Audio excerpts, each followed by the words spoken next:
کتنا ہے ٹائم ہے؟ آدھا گھنٹہ ٹھیک، اللہ خیر۔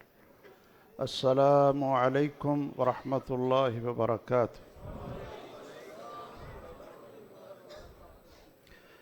ان الحمد للہ نحمده ونستعینه ونستغفره ونعوذ باللہ من شرور انفسنا ومن سیئات اعمالنا من يهده الله فلا مضل له ومن يضلل فلا هادي له وأشهد أن لا إله إلا الله وحده لا شريك له وأشهد أن محمدًا عبده ورسوله صلى الله تعالى عليه وآله وسلم أما بعد فأعوذ بالله من الشيطان الرجيم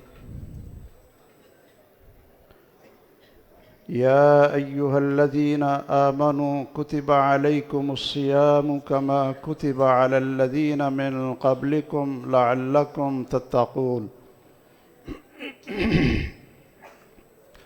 گرامی قدر اور واجب الاحترام بزرگوں، بہت ہی عزیز بھائیوں اور بیٹوں،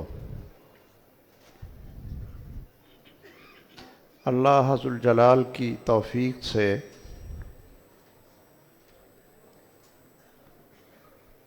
اور اس کے فضل و کرم سے جو ایام گزرے ہیں اور راتیں گزری ہیں، ہم سب کو اللہ سے دعا کرنی چاہیے کہ اللہ تعالیٰ ان کو قبول فرما لے۔ جو بھی ان میں نیکی کر سکے، اللہ تعالیٰ کو راضی کرنے کے لیے جو محنت کر سکے، وہ بھی اللہ کی توفیق سے تھی، ورنہ ہم تو بہت کمزور ہیں۔ نیکی کرنا اور برائی سے بچنا یہ اللہ تعالیٰ کی توفیق کے بغیر ہو ہی نہیں سکتا۔ اس لیے رسول اللہ صلی اللہ علیہ وسلم نے فرمایا ہے کہ لا حول ولا قوت الا باللہ کنز من کنوز الجنہ، یہ جنت کے خزانوں میں سے ایک خزانہ ہے۔ اس کا مفہوم بھی یہی ہے، لا حول ولا قوت الا باللہ، کہ گناہ سے بچنے کی توفیق اور نیکی کرنے کی طاقت یہ صرف اور صرف اللہ ذو الجلال کی طرف سے ہے۔ اللہ کا شکر ہے کہ جس نے میری اور آپ کی زندگی میں یہ مبارک دن اور بہت ہی برکت والی راتیں وہ ہمیں نصیب فرمائیں۔ میں یہ اس مختصر وقت میں ایک چیز آپ حضرات کے سامنے رکھنا چاہتا ہوں، وہ یہ ہے کہ رسول اللہ صلی اللہ علیہ وسلم کے صحابہ جن کا ایمان اللہ تعالیٰ نے ہمارے لیے مثالی قرار دیا ہے کہ تم ایمان لاؤ اپنی مرضی کا نہیں یا کسی اور شکل و صورت کا نہیں، بلکہ فَإِنْ آمَنُوا بِمِثْلِ مَا آمَنْتُمْ بِهِ فَقَدْ اهْتَدَوْا، اس طرح کا ایمان لاؤ جس طرح رسول اللہ صلی اللہ علیہ وسلم کے صحابہ اہل ایمان کا ایمان تھا، فَقَدْ اهْتَدَوْا، تو پھر تم ہدایت یافتہ ہو۔ اگر کوئی شخص ایمان کا دعوے دار ہے لیکن رسول اللہ صلی اللہ علیہ وسلم کے شاگرد اور صحابہ کرام جیسا وہ ایمان نہیں ہے، تو پھر وہ شخص اللہ کے ہاں مومن نہیں ہے۔ رسول اللہ صلی اللہ علیہ وسلم کے صحابہ، ان کی تربیت اور ان کی عبادت وہ کیسی تھی، اور ہم جو کچھ کر رہے ہیں، راتوں کا قیام ہے اور روزے بھی ہیں، قرآن مجید کی تلاوت ہے، صدقہ خیرات ہے، اللہ ذوالجلال سے مانگنا اور دعائیں ہیں، یہ بڑے ہی مبارک عمل ہیں، اور ایک ایک عمل ایسا ہے کہ جس سے انسان کے تمام گناہوں کو اللہ تعالیٰ معاف کر دیتا ہے، اور ایک ایک عمل ایسا ہے کہ اللہ ذوالجلال اس انسان کو جہنم کی آگ سے آزاد کر دیتے ہیں۔ لیکن وہ لذت اور وہ حلاوت اور وہ ٹھنڈک اور وہ اطمینان جو اس عبادت میں ہونا چاہیے، اور قرآن سننے میں، قرآن کی تلاوت میں، اللہ سے مانگنے میں اور یہ قیام کرنے میں جو مزہ اور لطف ہونا چاہیے، جو حلاوت ہونی چاہیے، شاید وہ حلاوت اور مٹھاس اس کے اندر ہمارے دلوں میں کمی محسوس ہو رہی ہے۔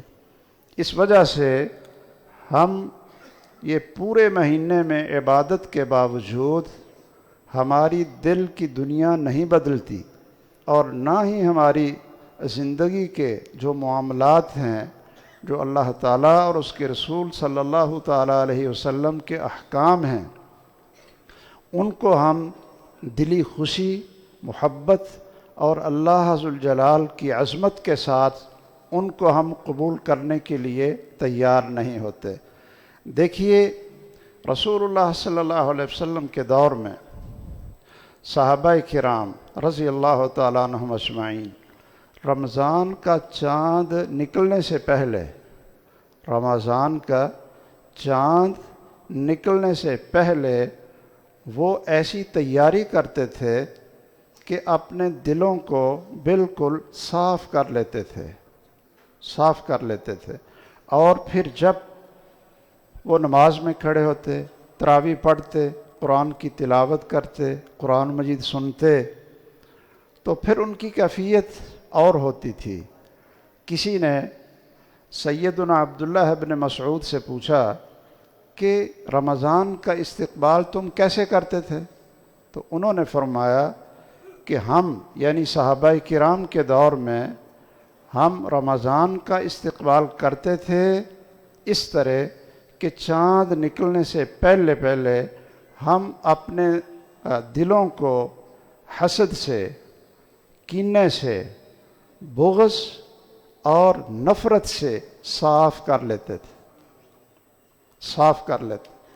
اور پھر جب قرآن کی بارش ہوتی تو آپ جانتے ہیں کہ اگر زمین اچھی ہو، زرخیز ہو، تو وہی بارش اس زمین پر برستی ہے تو اس کے اندر کھیتیاں لہلہاتی ہیں، اور اس زمین میں یہ پھول بھی اگتے ہیں، اور سرسبز اور شاداب وہ زمین بن جاتی ہے۔ اور وہی پانی، بارش کا پانی، وہ اگر ایسی زمین پر برسے کہ جو شور والی ہے اور جو پتھریلی ہے، تو وہاں کوئی چیز نہیں اگے گی۔ اب یہ جو کمی تھی یہ بارش میں نہیں تھی، وہ تو آسمان سے بڑا میٹھا اور اچھا پانی اللہ تعالیٰ نے برسایا تھا۔ اگر کمی تھی تو اس زمین کے اندر تھی۔ اگر رمضان المبارک میں اللہ ذوالجلال کی طرف سے سارا رمضان اس کی رحمتیں، اور سارا رمضان اس کی بخشش، اور سارا رمضان جہنم سے آزادی کی فضائیں چلتی ہیں، اور یہ بارش برستی ہے، تو اگر ہمارے دلوں کی جو زمین ہے وہ بنجر نہ ہو، شور والی نہ ہو، اور اس پہ زنگ نہ ہو، بلکہ صاف ستھری ہو، تو پھر حقیقت ہے کہ ہماری پوری زندگی بدل جاتی ہے۔ ہماری جو انسان کا معاملہ اللہ کے ساتھ ہے وہ بالکل تبدیل ہو جاتا ہے۔ اس لیے جب رمضان آتا تو صحابہ کرام رضی اللہ تعالی عنہم اس طرح اپنے اندر وہ شوق رکھتے تھے، اس طرح شوق رکھتے تھے کہ رسول اللہ صلی اللہ علیہ وسلم نے ایک رات اپنے صحابہ کرام کو رات کا قیام کروایا جماعت کی شکل میں، اور یہ جو آپ نے یہ 3 راتیں قیام کروایا تھا، ایک 23ویں رات کو اور ایک 25ویں رات کو اور تیسرا دن وہ 27ویں رات کو، یہ 3 راتیں آپ نے جماعت کے ساتھ صحابہ کرام رضی اللہ تعالی عنہم کو تراویح پڑھائی، رات کا قیام کیا۔ تو پہلی رات آپ نے کچھ وقت وہ صحابہ کرام کو قرآن بھی سنایا اور 11 رکعت بھی پڑھائیں، لیکن وہ اتنی لمبی نہیں تھیں، بلکہ ابھی رات باقی تھی تو آپ نے فارغ کر دیا، آپ نے جلدی فارغ کر دیا۔ اب صحابہ نے کیا کہا کہ شکر ہے، آج جا کر سو بھی لیں گے اور یہ مزہ کریں گے، اور اچھا ہوا جلدی جلدی ہماری جان چھوٹ گئی۔ یہ نہیں کہا تھا، یہ نہیں کہا تھا۔ جیسے ہم آتے ہیں تراویح پڑھنے کے لیے، میں اس مسجد کے بارے میں نہیں کہتا، آپ تو ماشاءاللہ آتے ہی شوق سے ہیں، ہماری عام مساجد کا اور عام مسلمانوں کا یہ حال ہے کہ وہ ہر امام کی 2 رکعت سلام پھرنے کے بعد اور اللہ اکبر ابتدا سے پہلے اور انتہا سے پہلے 2 رکعتوں میں وہ پہلے گھڑی دیکھتے ہیں کہ کتنے منٹ ہو گئے جی۔ اچھا 2 رکعت پڑھ کر وہ پھر گھڑی دیکھتے ہیں کہ قاری صاحب نے کوئی ان کا ارادہ کوئی لمبا کرنے کا تو نہیں، اور ہمارے ہی حضرات وہ کہتے ہیں قاری صاحب ذرا گیر آپ نا 4تھا 5واں لگاؤ، 4تھا 5واں لگاؤ، اور جلدی جلدی وہ فارغ ہوں اور مسجد سے دوڑ کر نکلیں، اگرچہ باہر جا کر وہ آپس میں گپے مارنا شروع کر دیں، لیکن یہ لمبا قیام ان کے لیے مصیبت ہوتا ہے۔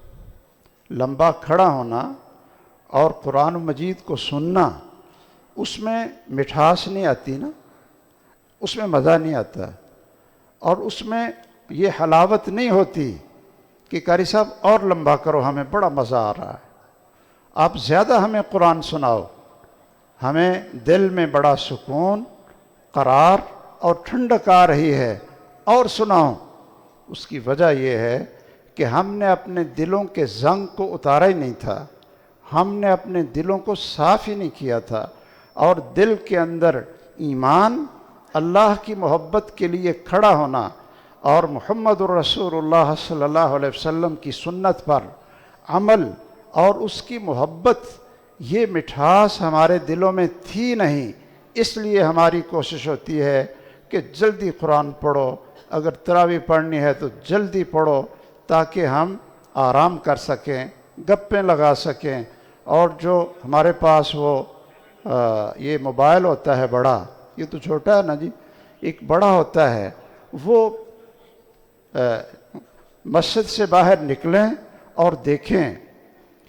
اور کئی ہمارے بزرگ اور بھائی ایسے بھی ہوتے ہیں کہ فرض نماز بھی ایسے ہی پڑھتے ہیں، فرض نماز سلام پھیرا تو اذکار کی بجائے، مسنون دعاؤں کی بجائے، وہ سب سے پہلا یہ کام کریں گے کہ جیب سے نکالیں گے کہ بھائی یہ کسی کا کوئی پیغام یا پتہ نہیں کیا ایمرجنسی ہے، جیسے مسجد میں دل نہیں لگا۔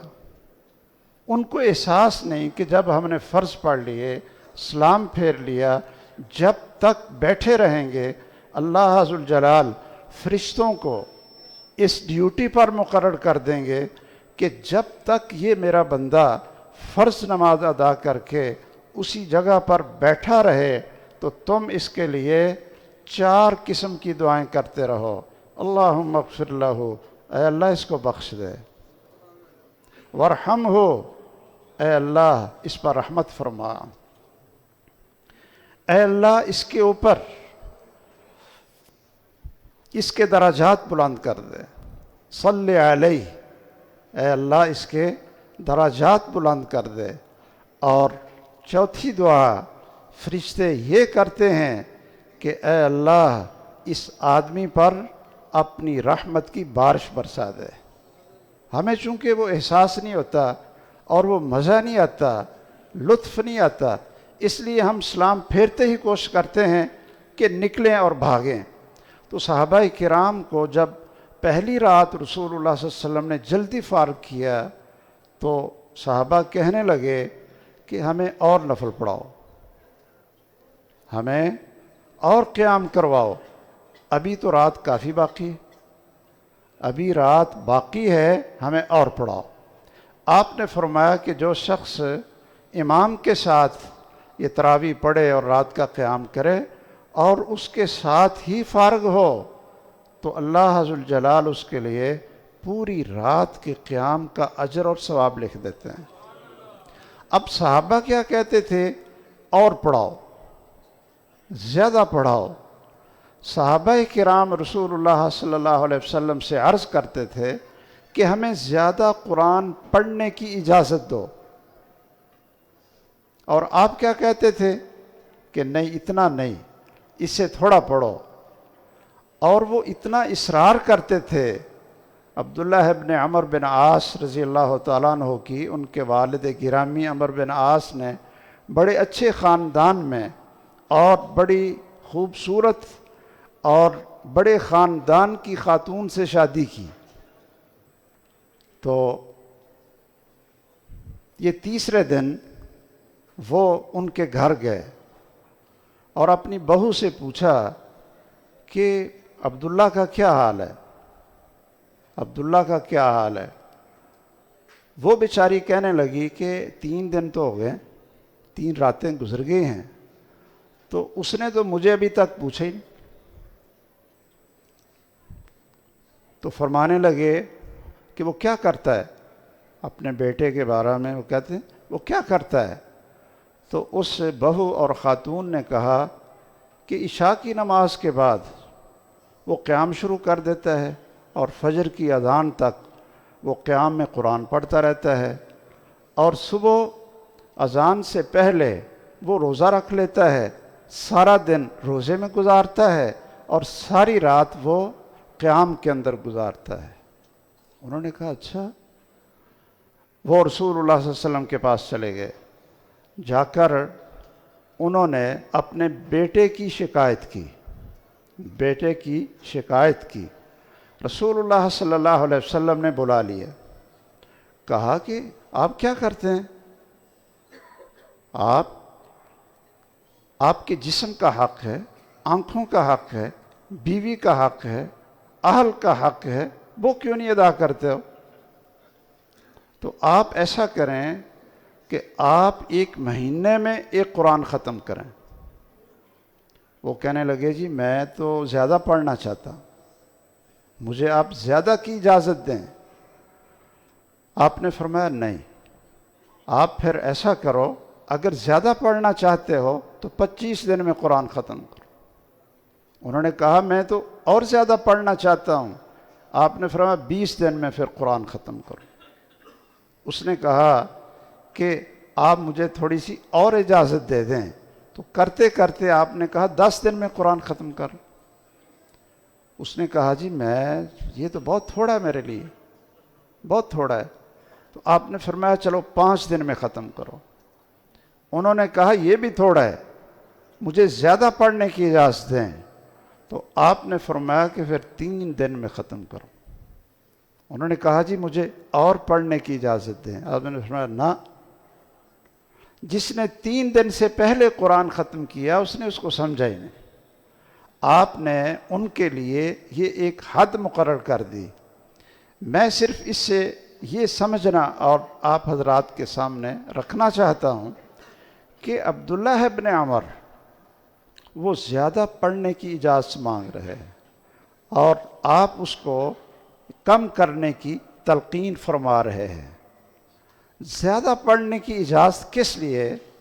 اس لیے کہ ان کو اللہ کے سامنے کھڑے ہو کر قرآن پڑھنا، دعائیں کرنی، یہ قیام کرنا اور اللہ کے سامنے گڑ گڑانا، لمبا سجدہ کرنا، اس میں ان کو مزہ بڑا آتا تھا، ان کو لطف بڑا آتا تھا، اور ان کی زندگی کے سارے غم اور پریشانیاں وہ لمبی نماز اور قرآن کی تلاوت سے دور ہو جاتی تھی۔ رسول اللہ صلی اللہ علیہ وسلم بھی فرماتے ہیں جعلت قرۃ عینی فی الصلاۃ، کہ میری آنکھوں کی ٹھنڈک اللہ نے نماز کے اندر رکھی، نماز کے اندر رکھی ہے۔ تو نماز کے اندر مٹھاس محسوس کرنا اور دل کا ادھر کھینچے چلے آنا اور لمبے قیام میں راحت محسوس کرنا اور رمضان کی پوری پوری راتوں کا قیام کرنا، یہ ایک علامت ہے کہ ایمان دل کے اندر وہ منور ہے، روشن ہے، اللہ کی محبت اتنی سمائی ہے کہ اللہ کے سامنے سے جو دور چلے جانا اور سو جانا، وہ اس کو اپنے لیے بڑی بے سکونی وہ سمجھتے تھے۔ جب یہ رمضان شروع ہوتا تو محدثین بھی اور قرائے کرام بھی اگر پورے مہینے میں قرآن پڑھتے تھے، پہلے 11 جو مہینے تھے، یا 7 دن میں وہ قرآن پڑھتے تھے، یا وہ 10 دن میں قرآن پڑھتے تھے، جب رمضان شروع ہو جاتا تو پھر 3 دن کے اندر قرآن ختم کرتے۔ اور کئی ایسے بھی تھے، امام بخاری رحمہ اللہ جیسے، کہ جو حدیث بیان کرنے کی مجلسیں وہ بند کر دیتے تھے اور پورے رمضان میں 41 دفعہ سیدنا محمد بن اسماعیل بخاری رحمہ اللہ وہ 41 دفعہ قرآن مجید کو ختم کرتے تھے۔ دیکھیے، ہمیں جو روزے شاید 24 گزر گئے اور 25واں ہم شروع رکھیں گے، صبح رکھیں گے انشاءاللہ، اللہ کی توفیق سے۔ اللہ ہمیں زندگی دے اور صحت دے۔ اللہ تعالیٰ نے یہ فرمایا ہے کہ یہ جو روزے آپ رکھتے ہیں، اس کا مقصد کیا ہے؟ لعلکم تتقون، لعلکم تتقون، کہ تمہارے اندر تقوی پیدا ہو۔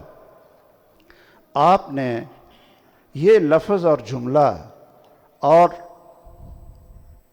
لعلکم تتقون علماء سے سن کر آپ کو زبانی یاد ہو گیا ہو، قراء سے سن کر اور خود پڑھ کر، کہ روزوں کا کیا مقصد ہے جی؟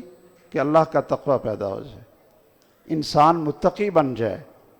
اچھا، تو کیا اگر ہم نے زندگی میں 40 رمضان کے روزے رکھے اور زندگی میں یہ ہم نے 24 روزے رکھ لے، اس سے پہلے بھی اللہ نے توفیق دی تو کئی رمضان گزرے اور ہم نے ان میں روزے رکھے، تراویح بھی پڑھی اور قرآن کی تلاوت بھی جو اللہ نے توفیق دی وہ کی، تو کیا ہمارے اندر اس عبادت سے، روزہ رکھنے سے، کوئی ہماری زندگی میں تقوی یہ پیدا ہوا ہے یا نہیں ہوا؟ یا ہم وہیں کے وہیں کھڑے ہیں، وہیں کے وہیں کھڑے ہیں؟ یہ تقوی ہوتا کیا ہے؟ یہ 2 لفظوں میں اللہ ذوالجلال کی طرف سے احکامات ان کو ماننا اور جو محرمات ہیں ان کو چھوڑنا، یعنی جو چیزیں اللہ کی طرف سے واجب ہیں، فرض ہیں، اللہ کے رسول صلی اللہ علیہ وسلم نے حکم دیا، ان کو مان لینا، اور جن چیزوں سے روکا ان کو چھوڑ دینا، یہ ہے تقوی۔ اگر ہم ایک فہرست بنائیں کہ اللہ کے فرائض کون کون سے ہیں، اللہ کی طرف سے احکام کون کون سے ہیں، اور ایک فہرست بنائیں کہ محرمات کون کون سے ہیں، محرمات، بلکہ کبائر کون کون سے ہیں، یہ کبائر، میرے پاس تو اب وقت نہیں ہے، اگر کوئی ہمارے، میں یہ عرض کروں گا یہاں کے جو مفتی صاحب ہیں اور بھی جو اساتذہ کرام ہیں، وہ کسی دن آپ کو یہ بتائیں کہ یہ کبائر جو گناہ ہیں، کبائر بڑے بڑے گناہ، اس پر ائمہ نے کتابیں لکھی ہیں۔ کتاب الکبائر، یہ امام ذہبی کی ایک کتاب بھی ہے، اور الکبائر یہ امام ابن جوزی کی بھی ایک کتاب ہے۔ لیکن ہم اگر ان کو پڑھیں اور ہمیں پتہ چل جائے کہ یہ چیز ہمارے اوپر فرض ہے، وہ ہم اختیار کر لیں، عمل کر لیں، اور یہ چیز حرام ہے اس کو چھوڑ دیں، تو یہ لعلکم تتقون، یہ ہے روزے کا مقصد، یہ ہے روزے کا مقصد۔ چونکہ راتوں کا قیام اور قرآن کی تلاوت اور روزے ہم ایک بطور عادت اس کو رکھ رہے ہیں، اس لیے ساتھ ساتھ روزے بھی چلتے رہتے ہیں، رمضان بھی گزرتے رہتے ہیں، اور ساتھ ساتھ اللہ عز الجلال کی نافرمانی بھی ہوتی رہتی ہے، رسول اللہ صلی اللہ علیہ وسلم کی نافرمانی بھی چلتی رہتی ہے، اور ہمیں اس کا احساس نہیں ہوتا۔ دیکھیے کہ تقوی کے لیے جو فرائض ہیں اور جو محرمات ہیں، وہ چند کا میں ذکر کرتا ہوں، چند کا، کہ جو اللہ کی طرف سے حکم آئے وہ فرض ہے، جو رسول اللہ صلی اللہ علیہ وسلم کی طرف سے آرڈر ہو وہ کیا ہے؟ فرض ہے، اور جس چیز سے انہوں نے ہمیں روکا ہے وہ حرام ہے۔ ہم یہ تو سمجھتے ہیں کہ شراب حرام ہے، چلو یہ نہیں ہم پیتے، خنزیر حرام ہے، یہ نہیں ہم کھاتے، اس لیے ہم متقی ہیں، اور مردار حرام ہے، ہم نہیں کھاتے، ٹھیک ہے۔ اچھا، کسی آدمی کو دھوکہ دے کر اس کا مال لوٹنا، جھوٹ بول کر، خیانت کر کے مال ہڑپ کرنا، یہ بھی حرام ہے خنزیر کی طرح، یا یہ جائز اور بڑا اچھا ہے؟ کیوں جی؟ اچھا حرام ہے، خنزیر کی طرح حرام ہے، مردار کی طرح حرام ہے۔ رشوت لینا دینا یہ کیا ہے؟ حرام ہے۔ اچھا، یہ ماپ اور تول میں کمی کرنا یہ بھی حرام ہے۔ چلیے، پڑوسی کو تکلیف دینا یہ کیا ہے؟ یہ بھی حرام ہے۔ اور اسی طرح داڑھی کو مونڈنا یہ کیا ہے؟ اچھا، جس طرح خنزیر حرام ہے اور داڑھی رکھنا یہ کیا ہے؟ یہ فرض ہے۔ یہ کیا ہے؟ فرض ہے۔ جس طرح ہمارے اوپر یہ افطاری کے وقت اذان سے چند سیکنڈ پہلے یہ پانی پینا کیا ہے؟ اچھا حرام ہے۔ کھجور کھانا حرام ہے، اور چند سیکنڈوں کے بعد جب اللہ اکبر کی آواز سنیں گے مغرب کی اذان کی، تو پھر ہمارے لیے استعمال کرنا جائز ہی نہیں بلکہ اللہ کو پیارا بھی ہے۔ رسول اللہ صلی اللہ علیہ وسلم نے فرمایا کہ لوگ خیر پر رہیں گے جب تک افطاری میں جلدی کرتے رہیں گے۔ یہ آپ نے سنی نا حدیث؟ اچھا، ہم باقی کام تو کر لیتے ہیں، داڑھی رکھنا فرض ہے، یہ ہماری کیوں نہیں رکھی جاتی؟ اور اس کو مونڈنا حرام ہے۔ اپنی بیٹی کو اور اپنی بہو کو، اپنی بہنوں کو اور اپنی بیوی کو پردہ کروانا یہ واجب ہے کہ نہیں؟ اللہ اور اس کے رسول کا حکم ہے یا نہیں؟ کیا وہ شخص جنت میں کیسے جائے گا جو دیوس ہو اور جو اپنے گھر میں پردے کا اہتمام نہیں کرواتا؟ ماشاءاللہ پوری اس کی شکل و صورت بھی ہے اور نمازی بھی ہے، اور موٹر سائیکل پہ بٹھا کر اپنی اہلیہ بیٹیوں کو بالکل ننگے منہ وہ اسکول میں بھی چھوڑنے جا رہا ہے، بالغ ہیں، اور وہ بازار میں بھی لے کر جا رہا ہے، ادھر سے روزہ بھی رکھا ہوتا ہے، راتوں کو قیام بھی کر رہا ہوتا ہے، اور وہ ساتھ ساتھ وہ دیوس بھی ہوتا ہے۔ یہ فرق کیوں ہے؟ اس لیے کہ ہم نے روزہ تو رکھا لیکن جو روزے کا مقصد ہے وہ نہ دیکھا۔ قرآن تو پڑھا لیکن اس کو سمجھ کر نہیں پڑھا۔ ہمیں ان چیزوں سے کراہت آئے گی کہ جی آپ کیا بات کرتے ہیں داڑھی کی، آپ کیا بات کرتے ہیں پردے کی، یہ تو داڑھی ہمیں ویسی اچھی نہیں لگتی ہے، اس سے تو ہمارے جو چہرے کا حسن ہے وہ خراب ہو جاتا ہے۔ چہرہ خوبصورت نہیں رہتا اگر ہم یہ پوری داڑھی رکھیں اور داڑھی کو مونڈیں تو پھر ہمارا چہرہ آئینے میں دیکھ کر ہمیں بہت خوبصورت لگتا ہے۔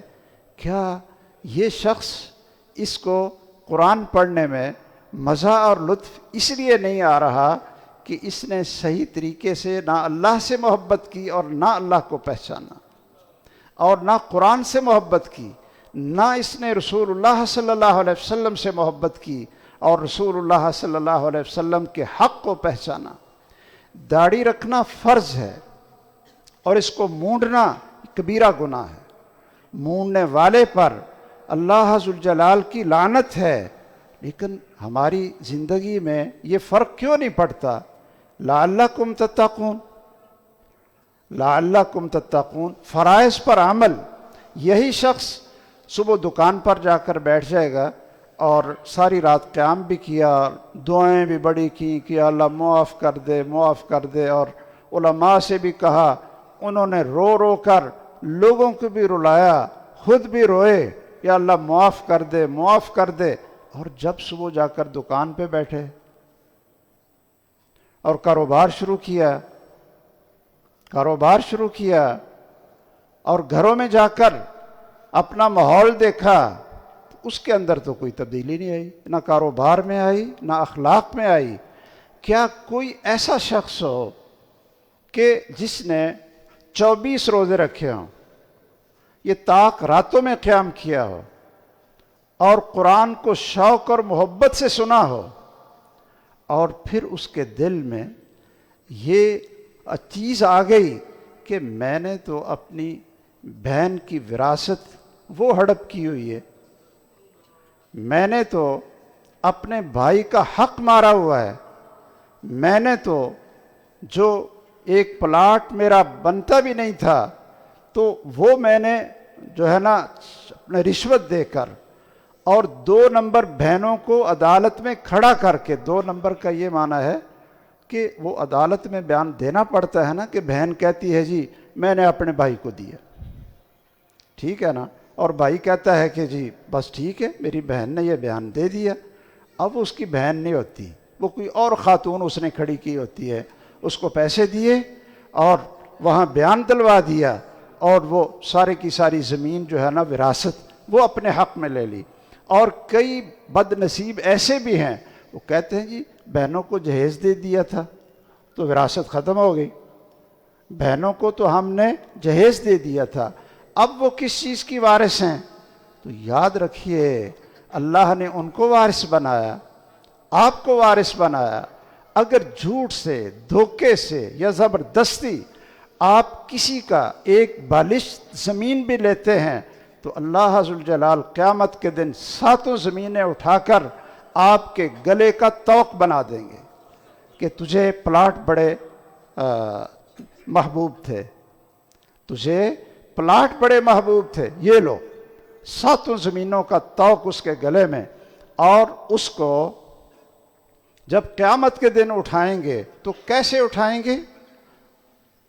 وہ کوڑا ہو چکا ہوگا، وہ کوڑا ہو چکا ہوگا۔ اور اللہ کو کیسے ملے گا؟ وَهُوَ عَلَيْهِ غَضْبَانٌ، کہ اللہ سخت ناراض ہوگا جب وہ اپنے خالق اور مالک کے سامنے پیش ہوگا۔ تو آئیے ہم ذرا تھوڑی سی تبدیلی کریں اپنے اندر اور سوچ لیں کہ کون کون سے فرائض ہیں ہمارے اوپر کہ جو ہم نے چھوڑے ہوئے ہیں، اور کون کون سی محرمات ہیں جن کا ہم ارتکاب کر رہے ہیں، وہ ہم چھوڑ نہیں رہے۔ لعلکم تتقون، پھر انسان کے اندر تقوی آ جاتا ہے جب فرائض پر عمل کرے، محرمات کو چھوڑے پھر وہ سجدہ کرے گا، اس کو مزہ آئے گا کہ میں لمبا سجدہ کروں، لمبا سجدہ کروں، سجدے میں روؤں، ساری ساری رات اللہ سے معافی مانگوں، اللہ سے اپنے گناہوں کی بخشش طلب کروں، پھر اس کو اس میں مزہ آئے گا۔ رسول اللہ صلی اللہ علیہ وسلم نے، یا کیا ہم نے کبھی پوری زندگی اس سنت پر عمل کیا ہے کہ آپ ایک دفعہ رات کو قیام کے لیے اللہ کے سامنے کھڑے ہوئے، سیدنا حذیفہ آئے، انہوں نے دیکھا کہ رسول اللہ صلی اللہ علیہ وسلم رات کا قیام تہجد پڑھ رہے ہیں، تو وہ بھی آ کر ساتھ کھڑے ہو گئے، وہ فرماتے ہیں کہ آپ نے سورۃ البقرہ شروع کی، یعنی فاتحہ پڑھ کر نا پہلی رکعت میں کیا کیا؟ سورۃ البقرہ شروع کی۔ وہ فرماتے ہیں میں نے سوچا کہ چلو یہ تھوڑی سی یہ پڑھیں گے تو یہ رکوع کر لیں گے، چلو اور آگے جائیں گے تو رکوع کر لیں گے۔ وہ کہتے ہیں آپ نے ساری سورت ختم کی تو میں نے سوچا کہ چلو اب رکوع کر لیں گے۔ وہ فرماتے ہیں کہ رسول اللہ صلی اللہ علیہ وسلم نے سورۃ البقرہ کی تلاوت کر کے آگے سورۃ نساء شروع کر دی۔ وہ کہتے ہیں میں نے سوچا کہ چلو سورۃ نساء جب ختم ہوگی تو آپ رکوع کر لیں گے۔ وہ فرماتے ہیں کہ آپ نے سورۃ نساء ساری پڑھ کر پھر سورۃ آل عمران شروع کر دی۔ وہ کہتے ہیں کہ میں کئی دفعہ تو میرا دل چاہا کہ میں نفلی ہیں نماز چھوڑ کر تو میں چلا جاؤں، پھر میں نے سوچا کہ کہیں میرے خلاف کوئی آیت ہی نہ نازل ہو جائے، بھئی اس کو نماز میں لطف اور محبت ہی کو نہیں، اس کو لذت ہی نہیں آ رہی۔ تو وہ کہتے ہیں میں بھی پھر ساتھ رہا، تو آپ نے یہ 5 پارے بنتے ہیں جی، ہاں جی، سورۃ نساء جب ختم کریں، سورۃ البقرہ، آل عمران اور سورۃ نساء 5.25 پارے، 5.25 پارے، تو یہ کتنا ٹائم لگتا ہے 5.25 پارے پڑھنے میں؟ ہے جی کیا؟ اچھا کوئی 3 گھنٹے کہتا ہے، اور نہیں یہ قراء سے پوچھے نا جی، جو دوسرے ہیں وہ ان کو تو دیر لگتی ہے۔ وہ 5.25 پارے میرا خیال ہے کہ ہم بھی پڑھتے رہیں، 20 منٹ میں آدمی آرام سے ایک پارہ پڑھ لیتا ہے، کیا جی؟ اچھا یہ قاری صاحب کہتے ہیں کہ اگر آرام سے پڑھے نا تو پھر آدھا گھنٹہ تو ضرور لگتا ہے، چلیے جی آدھا گھنٹہ لگا لو، 5.25 ایک پارے میں آدھا گھنٹہ، کتنا ٹائم لگا؟ اچھا 2.25 گھنٹے، چلو 1 گھنٹہ لگا لو، 2 گھنٹے لگا لو۔ آپ نے 2 گھنٹے یا 3 گھنٹے کا قیام کیا اور پھر رکوع چلے گئے، اور جب رکوع کیا تو وہ کتنا لمبا تھا؟ حضرت حذیفہ کہتے ہیں کہ جتنا لمبا آپ کا قیام تھا اتنا ہی لمبا رکوع تھا۔ اچھا پھر وہ فرماتے ہیں کہ آپ جب رکوع کے بعد سجدے میں گئے تو دونوں سجدے، ایک سجدہ اتنا لمبا تھا جتنا قیام اور رکوع لمبا تھا، اور دوسرا سجدہ بھی اتنا لمبا تھا جتنا قیام اور رکوع لمبا تھا، یعنی گھنٹے گھنٹے کا سجدہ یا 2 گھنٹے کا سجدہ۔ کیا ہمیں اتنا لمبا سجدہ کرنے میں کبھی کوئی لذت آئی؟ لمبا قیام کرنے میں کوئی لذت آئی؟ یہ لذت جب تک نہیں آئے گی، چلو زندگی میں ایک دفعہ آپ نا آدھا گھنٹہ ہی کوئی نفل 2 پڑھ کر سجدہ کر لیں، آدھا گھنٹہ اس میں اللہ سے دعائیں مانگیں، تو پھر آپ بتانا کہ میری کون سی وہ تمنا تھی اور کون سی دعا تھی جو اللہ ذوالجلال نے قبول نہیں کی، جو اللہ نے قبول نہیں کی۔ ہم کہیں درس دینے جاتے ہیں، لوگ کہتے ہیں یہ افسر دعا بھی کروا دیں، یہ تاقرات ہے دعا بھی کروا دیں، تو میں کہتا ہوں آپ کو اللہ سے مانگنا بھی نہیں آتا، آپ کو خود دعا کرنی نہیں آتی، جون سی آپ کو تکلیف ہے، درد ہے، جو تمنا ہے، جو اللہ سے لینا چاہتے ہو، جو اللہ سے مانگنا چاہتے ہو،